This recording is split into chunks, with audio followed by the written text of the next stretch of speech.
Hello, everybody. Today I'm going to be, just going through some calculations in Excel on NPV, IRR, MIRR, payback, and discounted payback. So this small short recording is being done on the request of students of the class. I have already gone through this once in class, but I am recording it just for students' convenience. Okay, so in this, I have made up an example. And in this example, this is the data that is given, okay? So this data is for 5 years. And the whole, you can imagine, it's almost as if like a project. So somebody has made some sort of a cash outflow or some sort of an investment in time 0. And then subsequently, they are getting some positive cash flow or revenue for the remaining 5 years. So let's just kind of imagine, just for the sake of this class or this short review session, that somebody has actually bought a building. They bought a building, so they had to pay out $10,000, and then they gave it on rent. And when they gave it on rent, every year they got some sort of positive cash flow. Okay, so that's the basic information that is given to you. And additionally, you are told that the discount rate is 5%. So when you convert 5% in decimals, it comes to 0.05. So again, that is the data that is given to you. So in the first question, it is, all about, let's say they ask you to solve for NPV. How are you supposed to do that? Well, all you really have to do is press plus. And when you press plus in Excel or equal, you can press either. That basically tells Excel that you are about to put in some formula. And then you simply type in NPV and you put in a bracket. Now, when you put in a bracket, what happens is that Excel very nicely tells you how to put the right data in so that it can calculate the NPV for you. So here it's saying you have to put in the rate, which is going to be the discount rate, and then you have to put in all the values. So what I'm going to do here is I'm going to put in 0.05, comma, because right at the bottom again, after the rate, it says put a comma.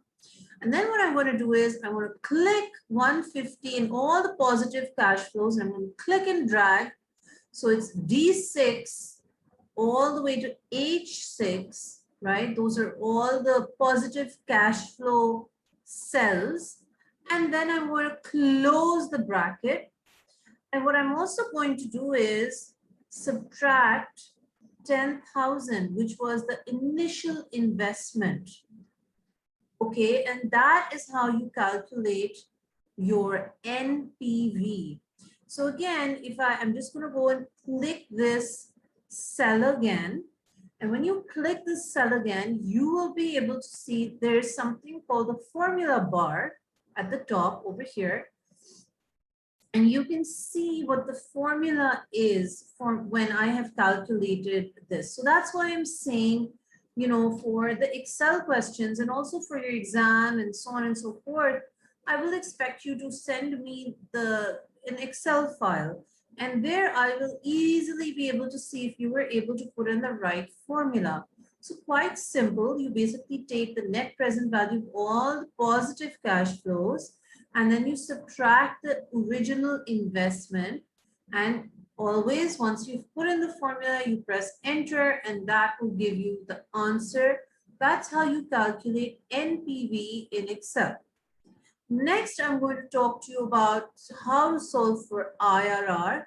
And IRR is even simpler than solving for NPV. So again, all you really have to do is press plus, IRR, and brackets. And as soon as I put in the brackets, Excel very nicely says, you know what, this is, you just have to put in all the values. So I'm going to do that. I'm going to click the first value.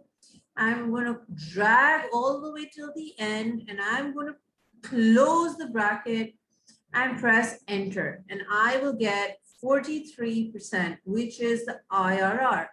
Now, so far, by the way, this is a positive NPV and a positive IRR. That means this is a good investment. That means that you should really invest in this because both the IRR and NPV are positive. If one or both had been negative, then you would have to further investigate as to whether or not this is a good investment, whether you should buy this building or not. So again, NPV, IRR, MIRR, payback, all these things, these are great for when you're trying to really figure out whether you should make an investment or not. So again, if it's positive, that means you go ahead, you will be getting profits in the future. If you make this investment, it's a good project to move forward. Okay, next I'm going to talk to you about MIRR, and the way to calculate this is you press plus, then MIRR bracket. Now let's look at what happens over here. The formula says put in all the values, then put in the finance rate, and then you have to put in the reinvest rate. For the sake of this class, both the finance rate and the reinvest rate will always be your discount rate. So to calculate the MIRR, all you have to do is, like you did in IRR, you kind of click all the values, comma, 0.05, which is, the discount rate, and you put in 0.05 again, because like I said, for this class, for the sake of this class, that's all you really need to worry about. This is how you have to put in the formula for MIRR. You'll always put the discount rate twice at the end after you click and drag all the values. You close the bracket and you press enter, and that will give you 27%, which is the MIRR. Okay. Next, I'm going to talk to you about how to calculate the payback. Okay. So when you are calculating payback, there are two steps. The first step is you have to find the NPV of all the positive cash flows. So let's do that first. NP plus NPV bracket. Again, I now know, according to this, I have to put in the rate and then all the values of just the positive cash flows. So I'm saying 0.05, comma, and I'm going to click and drag and close the bracket. And that is going to give me 25,754.17.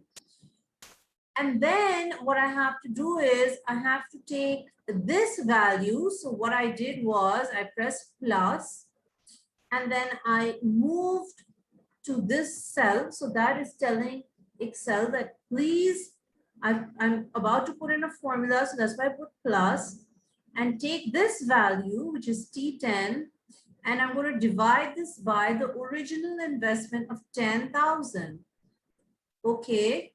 And then I'm going to press enter. So that's a formula, right? And when I press enter, I'm telling Excel that that's the end. Now calculate this for me. And that gives me 2.575. Now, what is this? This basically means that the $10,000 that I invested to buy the building, I will be able to recover that amount of money in 2.575 years. So that's basically, what is going on. So before the third year starts,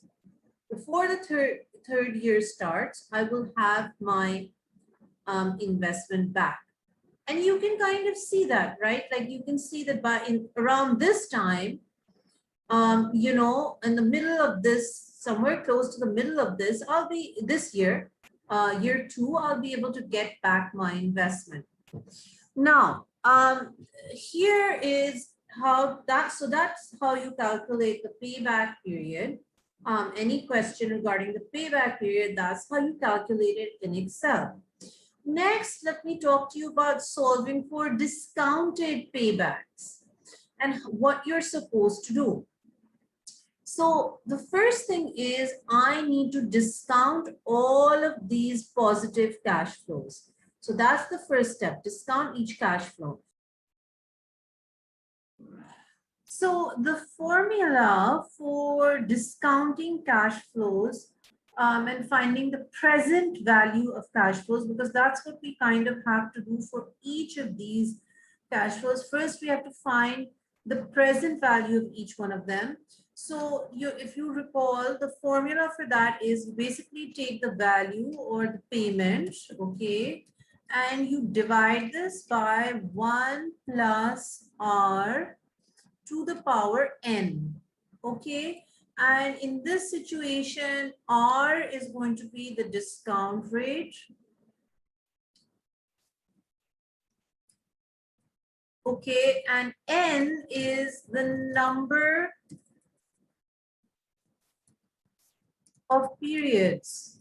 So what's going to happen here is I'm going to take 150 and I'm just going to divide it by, and I'll just do it for you, 1 plus 0.05 to the power 1, okay?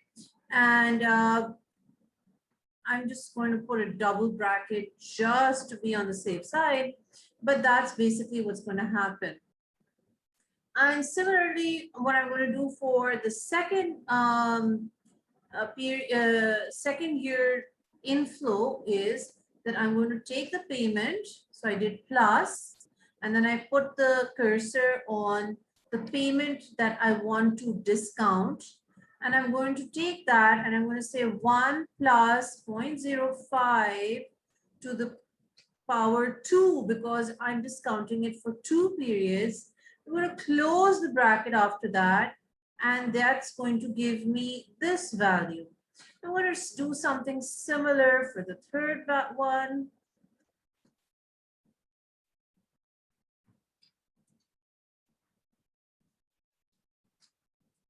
And the fourth one.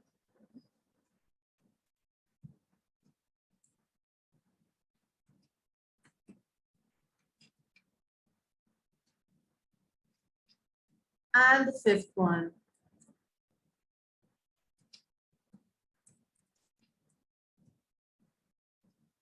Okay. Well, I have forgotten to put a bracket right over here. So that's what Excel is telling me to do.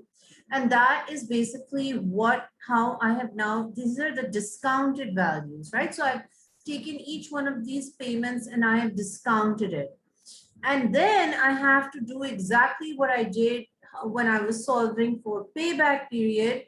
But the only difference is that now I know that these are my cash flows. So they're not these cash flows are the discounted cash flows. They are different from the original cash flows, right? The original cash flows are here. Now I've discounted it. So again, what I have to do, the first thing I have to do is I'm going to find the NPV of all the positive cash flows. So I make it 0.05 and I just take all the values and I press enter, and that gives me 21,800. And I'm just going to move this over here. That gives me this value, 21,898.75. And then I have to find the payback period. So all I'm going to do is I'm going to take this value and I'm going to divide it by the original investment of 10,000. And that is going to give me 2.1898 years. So basically, this, if you notice, is different. This is different from the payback period. And so these values, it's not very, very different. It shouldn't be extremely different, but it is different. And so this is how you solve for the discounted payback questions. And these are basically all the formulas in Excel that you really need to solve,